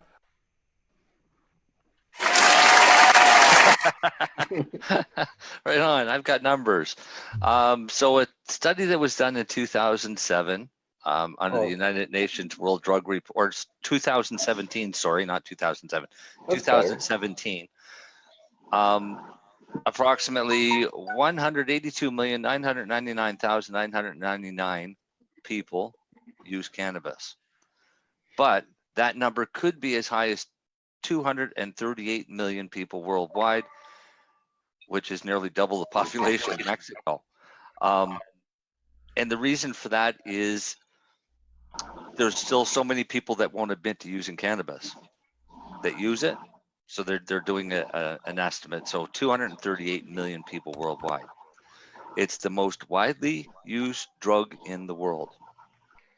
Well, I'll even just say anecdotally, like I live in a pretty normal conservative subdivision. You guys, Marcel and Darcy, have seen where I live. I've been here 20 years, so a lot of the little children that used to be locally around me are now 20, 21, 22. They all use cannabis. They drink a little, but I visit their neighbors and their parents, and there's bongs out in the back fucking porch. Not beer cans anymore. It's no, they're all using cannabis. Yeah. Which I think is fantastic, to be honest. Yeah, you can do the whole 25 age whatever bullshit, but whatever. I still think it's healthier than alcohol. Well, yeah, and it's also a lot less property damage by kids using cannabis than there is by kids using alcohol. Honestly, there's no raving parties around my subdivision with alcohol, that's for sure. Yeah. I miss those, though. What's that? I mean, I miss those. Well, I used to be that guy 15 years ago. Yeah. With alcohol, and I've gotten away from it. I had a Long Island iced tea when my sister and I went to the steakhouse last time, just because. And it went right to my head. I came home, threw up, and went to bed. That's the last time I drank. I pretty much might have a beer a week after I beat Drew at golf on Thursdays. Does he buy it for you, Lennie? No, I buy it. Just celebrate my victory. Him buy it. You should make him buy it because he lost. Sorry, Drew. So you beat him. You beat him this I'd go Thursday, broke, didn't ya? man. I'm broke. If I had to buy him beer every time he beat me, Who's got more money, man? for Len? What you doing, Mary Jane, over there? Let's see what Mary Jane's doing. I have to make the video bigger. There we go. So if you need stuff made for your wedding, call Mary Jane. These are actually matching roach clips because I figured all the ladies are going to have their nails done up. So to match all of the beaded jewelry. Somebody should come up with a set of fake nails that work just like a roach clip. There you go. Awesome. I don't do nails. All the festivals and stuff, all the nails be fancy roach clips on them.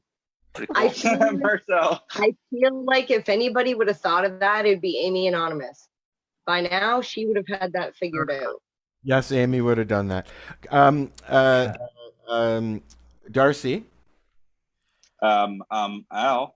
Do you have anything grow-worthy ready for us, or did you not put something together because of Dale and I didn't put something together, but I do want to talk about something though. But wait, what did I tell you, Darcy? Wait, let me be prepared. Be prepared, because I was going to make you do a grow segment regardless. I have. Yeah. Remember what I said, Marcel? I don't care. There's Darcy. All right, here we go. Spotlight. No, I just want to talk about security, Al. Okay, go for it, buddy.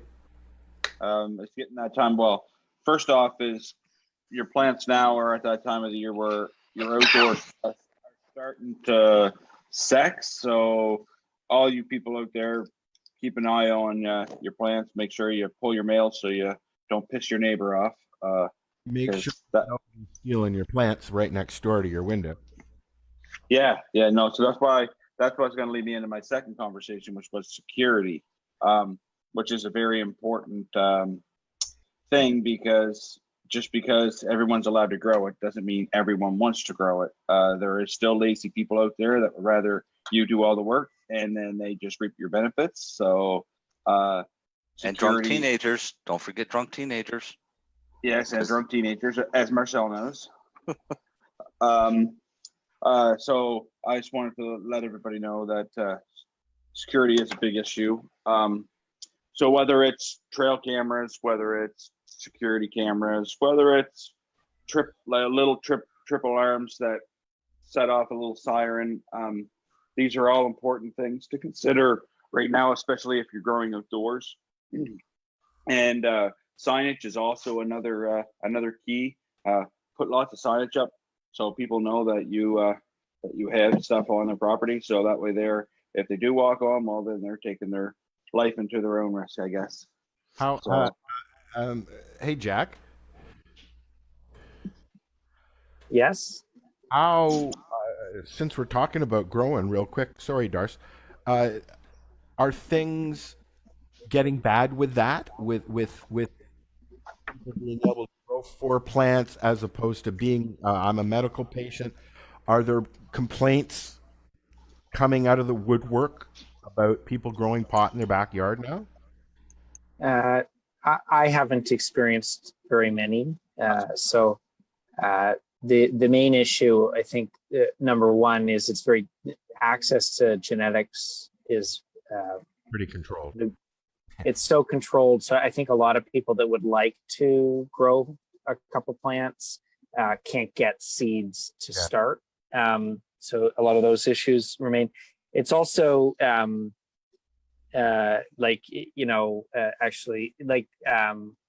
it's harder than people realize to grow cannabis. So I think a lot of people, they spend a significant amount of money for legal seeds, and then they can't get them to germinate or whatever. So it's not.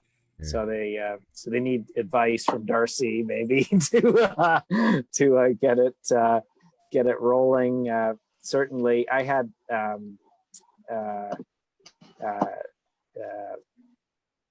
I had a client advising me that he, what was it? So you're only allowed 4 in a household. And I'm not going to tell that story. It's very silly. So anyway, but the main thing is no, the sky hasn't fallen in regards to more people growing it in their backyards. I think largely people are getting the seeds through the gray market if they are actually getting lawful access to seeds, and most of it's lowrider crosses that are feminized. So they're small plants that they're not growing, there must have been monsters. And some kind of an influx a little bit because the police were getting called. Anyways, Darcy, go ahead and finish. Just so before I finish there, I just wanted to agree with something that Jack said there. You are right. A lot of people are acquiring their seeds from that gray market, if you wanted to call it that, because there's so many seed companies and seed banks online that'll mail you seeds, and a lot in Canada that'll mail you seeds for that matter. But it's funny because a lot of them are autoflowers, and people have no clue what an autoflower is. So they're planting these seeds, and 30 days later, it's still only as tall as a pickle bottle, and what the hell? It's starting to bud already. And I've had multiple conversations with people about that, and multiple messages. What was that? I said, it's like, yeah, well, hey, man, what's going on, Darcy? My plants are weird, man. Well, it is,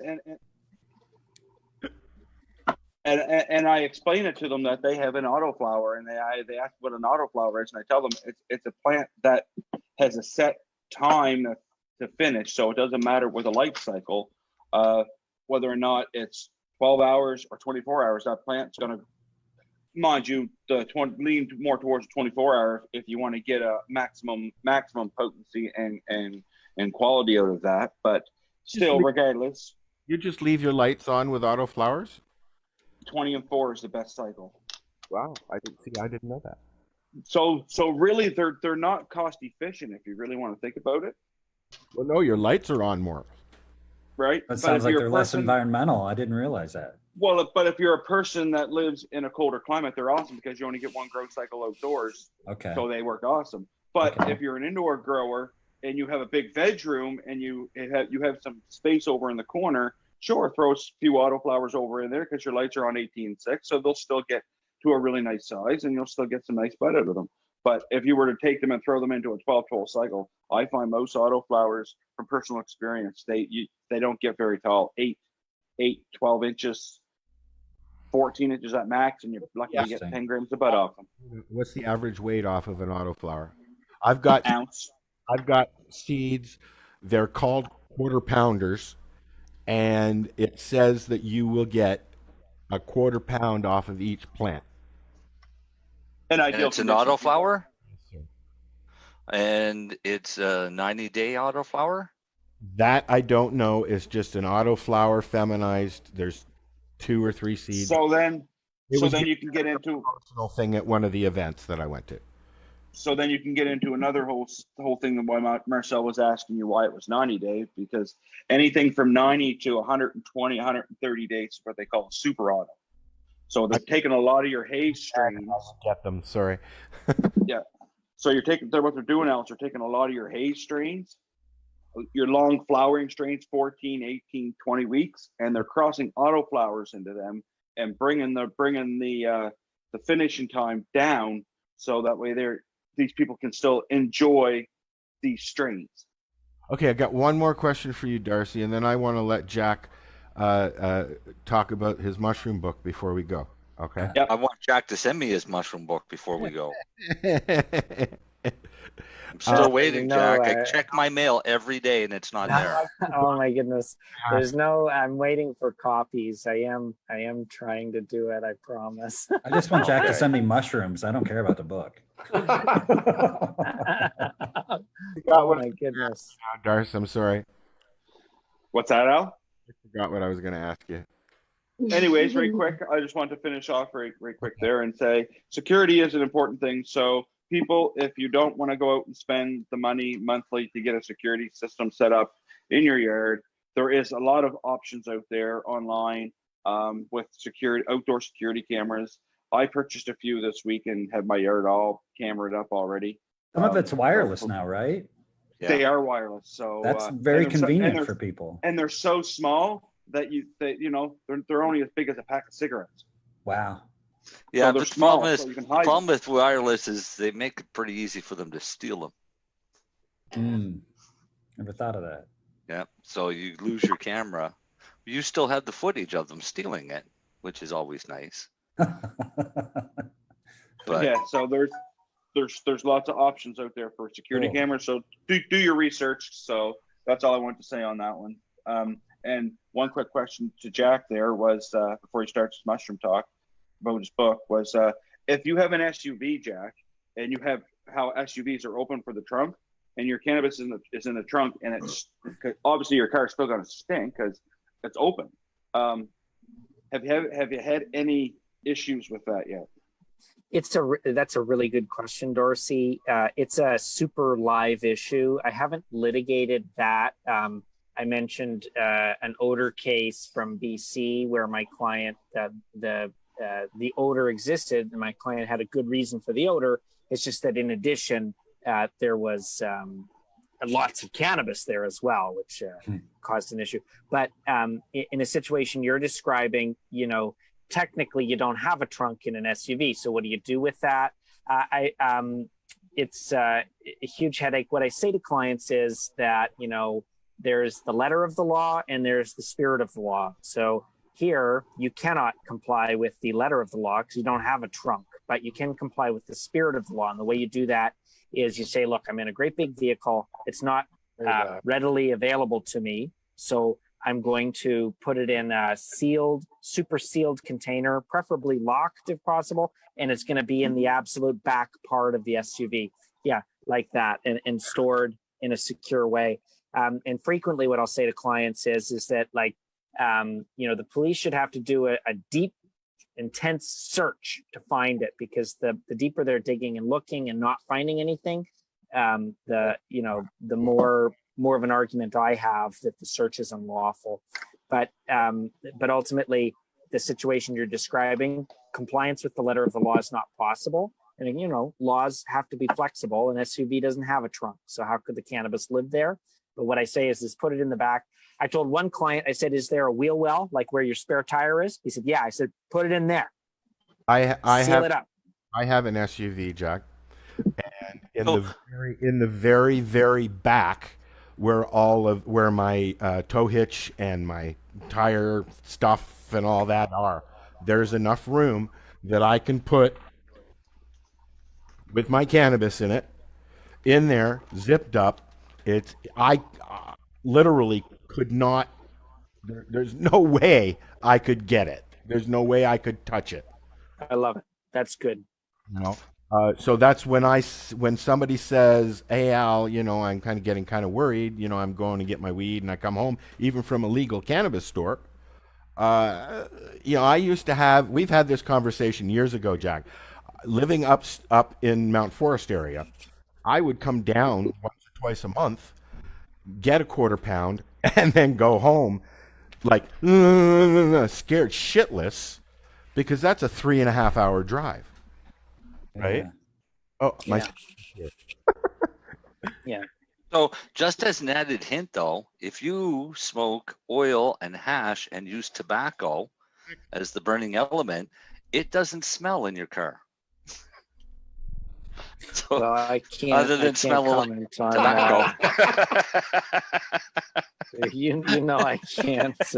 I know you can't, but I can. It's just saying. Just saying. Not advocating, just saying. I'm just saying this is just physics and how shit works. If it doesn't smell like cannabis, then they don't know it's there. Same as the stupid vape pens. Yeah. I think if anybody is going to call Jack with a case, it's probably going to be me, because this is how I keep my cannabis in this nice little box. And I generally, it's an ammo box, so it's first door. It comes with a lock. I'll keep a lock on it. But I also have an SUV, and all my back seats are mostly folded down. So keep the pickup inside. Well, today I had my cannabis box in the very, very back, but I also had a cooler back there. So when I took a corner, the cooler pushed the box all the way up. Oh my goodness. Feet. Yeah. So when I stopped, I looked, and I would have been able to reach back and grab the box, but it was locked. Yeah. So that's what I mean. If anyone's going to call you, it's probably going to be me. Well, I think you've got about the strongest defense I've heard, Marijane. So that nothing makes me happier than knowing someone's really concerned about compliance like that. So that's very good. But you know, I don't think you're going to go down on that one, but you should, you know, make efforts that the locked box is in the trunk area. But you know, an accident, you're not going to get a criminal conviction for an accident, right? So, okay, that's good. I love you, Jack. Cover your ass.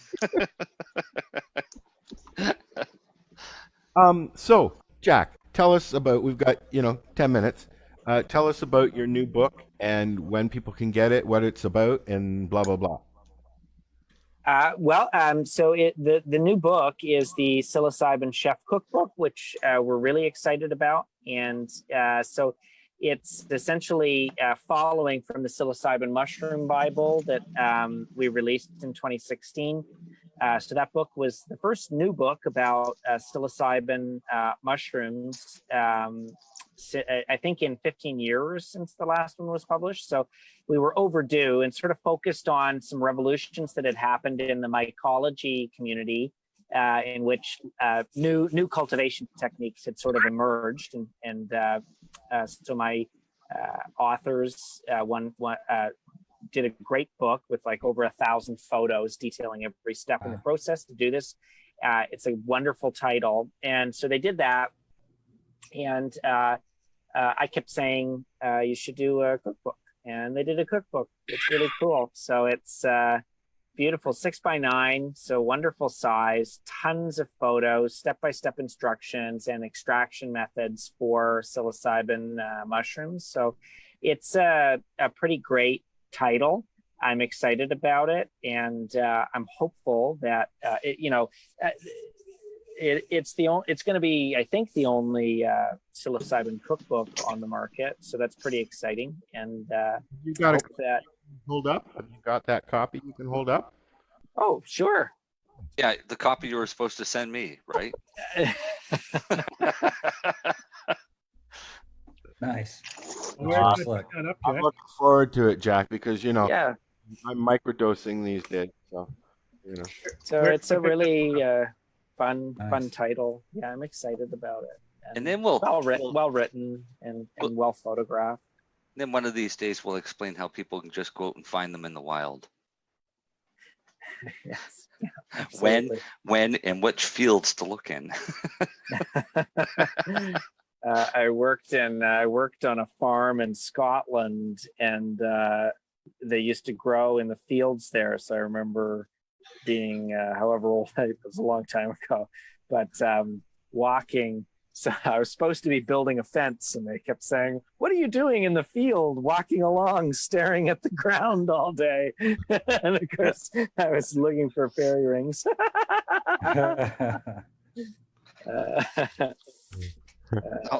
They grow everywhere.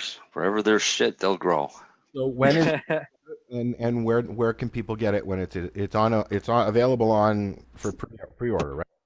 Yeah, so I'm encouraging folks to pre-order the title through Amazon or through Barnes & Noble, Chapters, or all good bookstores, head shops in America, Canada, and the United Kingdom. So in the UK and Europe, it's available through Turnaround Publisher Services, turnaround-uk.com.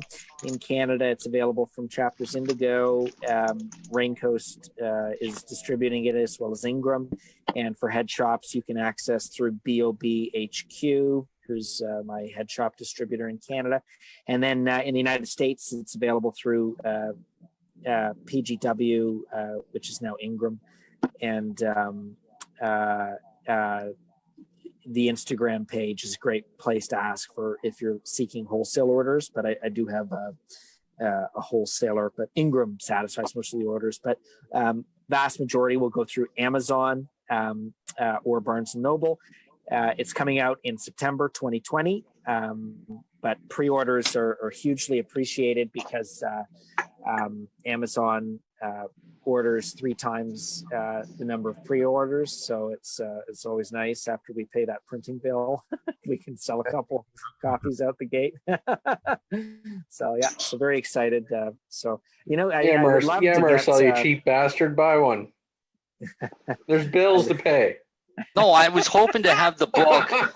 I was hoping to have the book to review the book before. Oh, you still buy one? Oh, I'd still buy one. All right, send it to him, Jack. I'm trying. I have one copy that because the other copies are there was only 2, so I have one of them, so I'm not allowed to send it anywhere yet. So I am trying, Marcel. All right. Send me some information, and I'm going to put a picture of the book, and I'll put it up on the website because that's so cool. I enjoy support. I'll send it to you. That's awesome, man. Thank you. Jack sent me the Grow Bible, and I reviewed that for the show. Yep. And I ended up giving it away and buying my own. There you go. So I'll probably do the same thing with this one. Cool. You send me the book to review, I'll pass it on to somebody who can't afford it, and I'll buy my own. Look at Curt frothing. Me. Yeah. I was just going to tell Jack if he posts to Twitter, I'll certainly share with my followers. It sounds like good stuff. Really sexy design on the book. Looks really nice. Oh, thanks, man. That means a lot. Thanks, man. I got a shelf right here that I would love to fill up with Green Candy Press books, Jack. I love it. Well, you know where to order them. I just want to get Marcel's cooked mushroom, whatever. Yeah. I'll buy Marcel the book. There's the deal. I love it. I love it. Have you had any fun with edibles yet, Jack? Or So I I'm not allowed to. They'll Okay. punch my ticket. Let's skip that. We'll say, tell people where they can find you, Jack, if they need any help legally.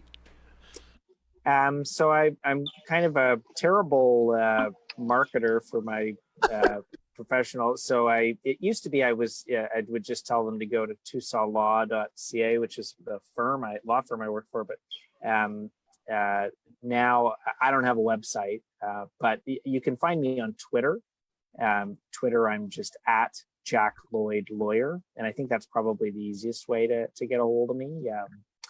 I think that makes sense. If you guys, if you are in need of a lawyer, seriously, I can put you in touch. Just hit me up on Twitter or Facebook or whatever. Jack, always a pleasure having you.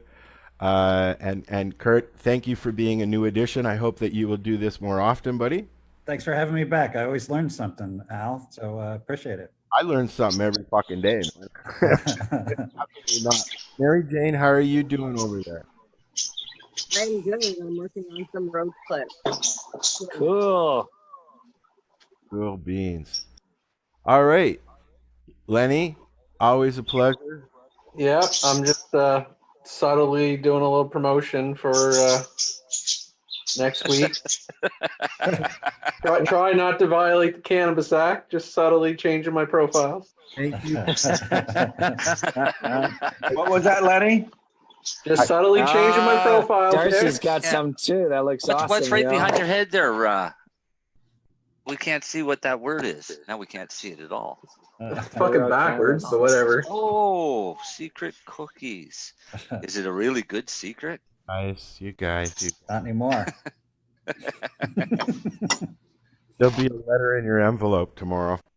Awesome. Lennie. Yep. There's the jar. Back it up. I can't see it. Put It's it in like front of you. fucking... Put it in front of you. It needs light on it. Oh, I'm not trying to shit on our fucking boys. No.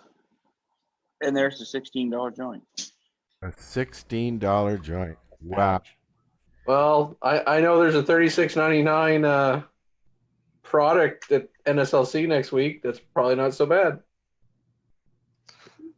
We'll find out. I think it's okay. I think that we should call it. My confidence is up and fairly strong. Al, I really wish the planes were moving fast and I could ship you some overnight. What do you got now, buddy? No, some of our stuff so you could try it on the radio show next week. Oh, you guys are getting ready, are you? No, I guess I'm not subtle. I guess I've been too subtle, Al. Our product's in Nova Scotia on Tuesday. Awesome, buddy. So you guys, is the website going live and everything? The website, it's more of an issue with our billing and delivery issues, so no. Yeah. But actual adult use in Nova Scotia starts Tuesday. What's adult use crap? When did that kick in? I must have been tonight. You know what? I heard it the other day too. I don't know who else fucking said it too. Jack, have they been punching that into your ticket too? Adult use to change the terminology? No, that hasn't been a factor. I've only heard it like twice in like the last 2 days from different. Maybe it's an American term. I think it might be more American because Canada we're pretty used to wrecked on rack. They were on video this morning or yesterday morning when I was going out to Oshawa, and they were correcting themselves and saying no, we are calling it adult use now. So there must have been an article or somebody said, maybe Trump said something. I don't know. I mean, you could call it a trend. It was Canada, actually, Marcel. It was a sales. It was regarding NSLC and OCS. The term I heard. Yeah, so someone must have had a meeting somewhere and left us out. A lot of the laws and the regulatory oversight here in the states at the state level and municipal level I would say the default, kind of the standard, is adult use, although it is totally correct that the previous reference was recreational, quote unquote. Yeah, I to be honest, I kind of like adult use better now that you say it. It takes a while to get used to it, but yeah, it just kind of becomes default after a while. Because to me, it's still, it may not be prescribed. Like, I always like the term prescribed and unprescribed was what I was always a fan of, to be honest. Meaning you were getting medical direction versus non-medical direction. Right. But I can live with adult use. My medicine's so good, people use it for recreational. I don't like adult use. I find adult use, the comparison is child use or children use. Like, is that then? Well, I think because that term doesn't exist, I think is the point. It does now. I'm going back to I like prescribed and unprescribed. Prescribed and non-prescribed. And I think the whole adult use goes back to your guest Daylin from Pennsylvania, where he spoke several times about regulations and proposed regulations in his state of Pennsylvania mirroring those of alcohol. And so I think that's kind of where the 21 standard comes from now that I stopped to think about it. Yeah. Yeah, he had some interesting things to say. And on that note, I want to thank Senator Daylin Leach for being here. It was certainly an interesting conversation, and I'm sure that it was a pleasure. Yeah. He was very enlightening the first time he was on the show. Jack, always a pleasure. Curt, same to you, buddy. Thanks again, man. Guys, thank you for being here. The neighbor, Drew, thanks for joining us, Drew. Everybody on We got him to talk. He actually spoke. Yeah. He's not a mute. He lives. This is the 420 Radio Show. We're live here Friday evenings at 7 p.m. Eastern Standard Time. Thanks for listening. And Have a great weekend, guys. Come back and see us. So what are you doing? Nothing? Why not? Trying to get on this Lifestyle Radio website. Sounds like a cool website. Yeah, it's alright. Oh, I might have it. You might have it. You're listening to Lifestyle Radio. Marcel. Are you looking for non-stop, continuous cannabis and psychedelic programming? If you are, then turn your browsers to 420radio.ca or paceradio.net, where you will find the 420 Pace re-rolled Saturday. Everything gets started at 8 a.m. Eastern Saturday morning. Stay tuned. We'll be back after this toke. You're watching the 420 Pace Network, found at 420radio.ca and paceradio.net.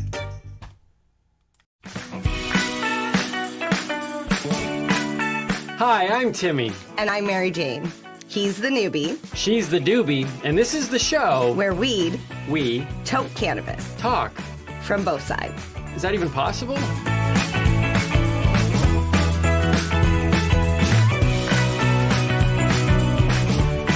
The opinions of the individuals during this broadcast are their own, and may not be the opinions of their group or other organizations they may be involved with.